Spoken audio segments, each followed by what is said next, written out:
sa inyo. Maraming salamat sa pagpunta ninyo sa Duterte Street para magpakita ng suporta kay dating Pangulong Rodrigo Duterte. Pinapaabot niya ang kanyang pagpapasalamat sa inyong lahat at lagi niyang sinasabi na huwag daw kayo magsakripisyo para sa kanya. Pero lagi ko din sinasabi na alam niyo na, lagi namin napapaabot yung ganyan na mensahe, pero tuloy-tuloy pa rin yung pagpunta niyo dito sa Den Haag at pagpapakita ng suporta sa kanya. Kaya maraming salamat. VP Inday, good afternoon. Kamusta po kayo ngayon, ma'am? Ano ba? Nalulungkot at nakakagalit yung nangyari yung nangyayari sa ating bayan ngayon. Lalong-lalo na doon sa pagpapakita ng disrespect sa institusyon ng Senado.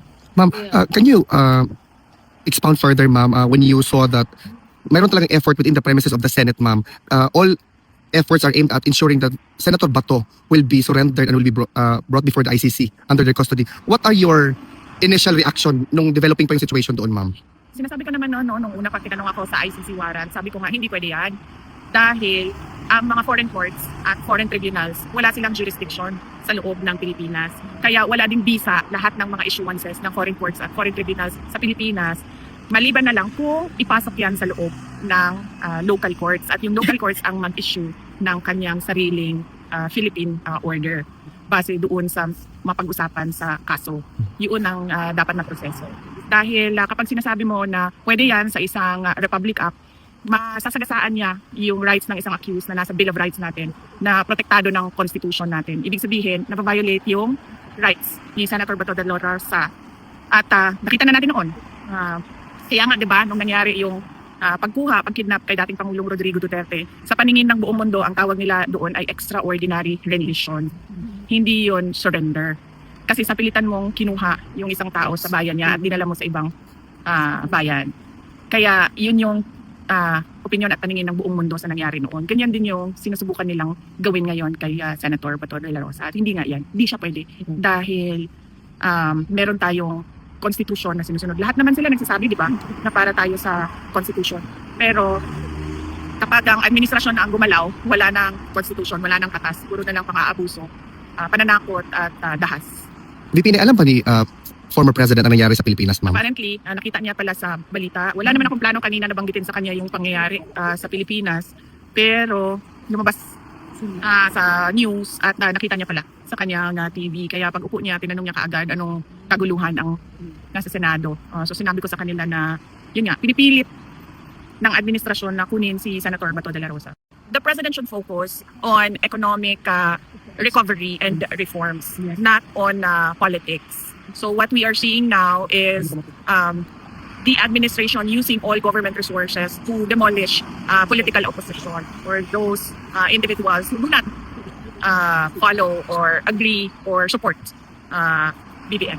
VP Inday, developing also inside the Senate or the story or situation, VP, is that the Congress already transmitted the articles of impeachment in the Senate today.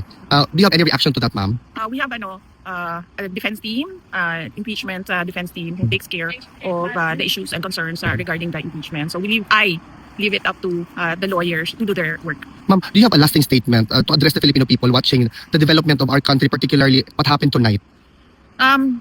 Una niyan, si dating Pangulong Rodrigo Duterte, sunod yan si Senator Bato at kung sino pa man yung ibang mga sinali sa complaint ko dyan sa ICC. Ang sunod niyan ay charter change dahil hindi na naman na madidinayan ni BBM kasi doon sa bago niyang interview sa Bloomberg, sinabi na niya doon na kailangan pag-usapan ng charter change.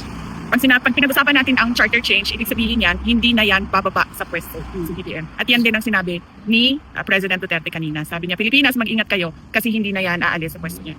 Maraming salamat, VP Inday. Yes. At ang sunod yan ay yung impeachment.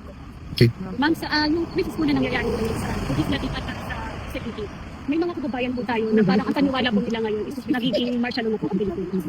Natatakot na po sila sa parang security nila dahil parang ang gulo-gulo na po ng politika sa Pilipinas naman. Ano po ang mensahe niyo sa mga kababayan nito?